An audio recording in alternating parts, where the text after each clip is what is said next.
Les gravats, c'est là qu'étudient chaque jour des centaines d'étudiants. Il y a eu des aménagements, on a eu la clim et tout, alors qu'avant il n'y avait pas, donc oui, on peut travailler. Par contre, c'est vrai que quand on est plus de 200 étudiants dans un même bâtiment, déjà pour se garer, c'est l'enfer. On nous promet l'université depuis déjà quelques temps et on n'a jamais vu la couleur.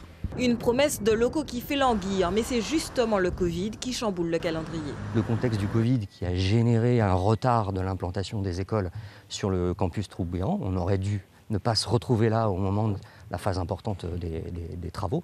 Et puis le contexte sanitaire qui fait que ça nous crée, nous, beaucoup de gymnastique pour organiser en fait la présence d'étudiants sur le site, dont le nombre d'étudiants a augmenté à partir de l'année dernière déjà. Le nombre d'élèves a donc augmenté, mais les locaux, eux, ne sont pas extensibles. À côté des gravats et des locaux démolis, les étudiants travaillent aussi dans ces petits mobil-homes.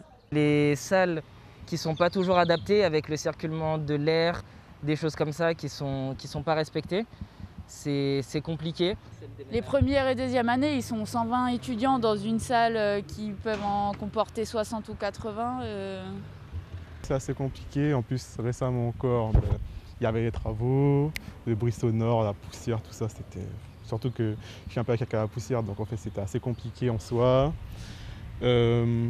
Ensuite, après, notre délégué essaie de trouver des solutions avec le directeur, mais voilà quoi.